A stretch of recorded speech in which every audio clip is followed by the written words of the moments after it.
Welcome to this second episode about how to prepare for a ride in terms of mindset and also what to do when you're riding.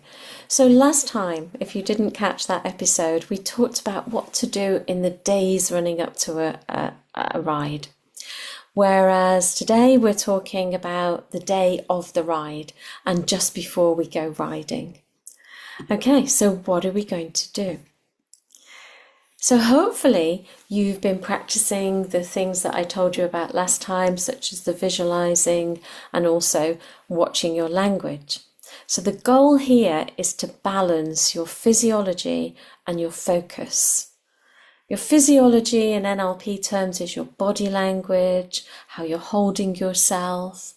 And when you hold yourself in a confident manner, it goes some way to helping you actually feel confident. And when you feel confident, then your posture changes. And when your posture changes, you feel more confident. So it's a fantastic positive feedback mechanism. So I'm going to give you 3 ways to start to balance out that physiology and those emotions.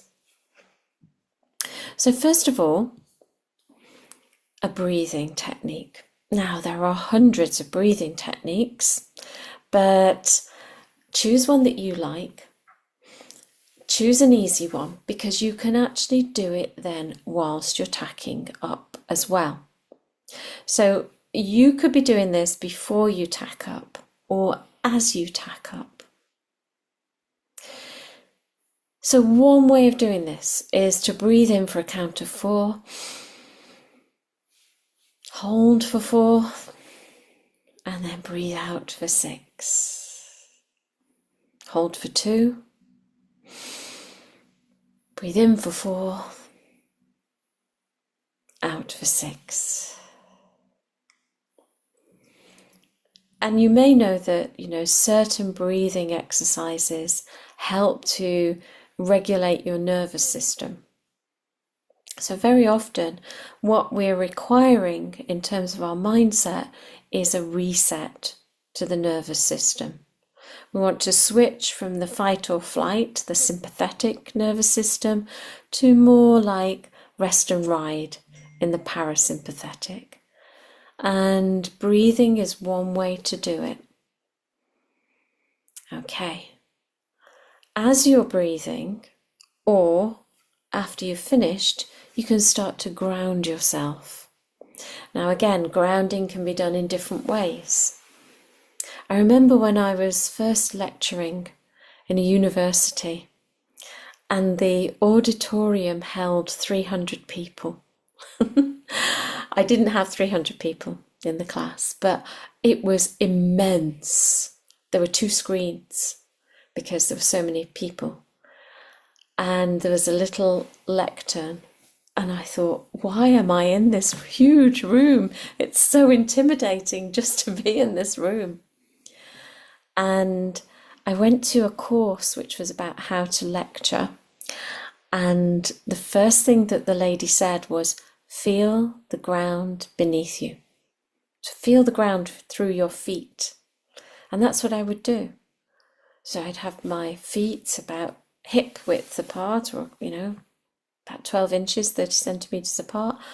And I would just feel the ground. And I'd feel the ground on my toes, on my heels. I think I used to wear heels in those days, so I couldn't feel it on my arches. But if I were in flats, I would have probably felt the feeling of the ground on my arches and just every little part of my toes and my foot. I'd be thinking about how it feels. And so you might want to do something similar. You just stand and breathe and feel it. Another grounding technique that some people like is 5 things that you can see, 4 things you can hear, 3 things you can touch, 2 things that you can taste, 1 thing you can smell. which again sounds really simple. It's getting the conscious mind out of the way, so you're going more and more into that deeper mind. And the more you go into that deeper mind, the better connection that you make with your horse. Some people also imagine the centre of their head. Sounds a bit weird.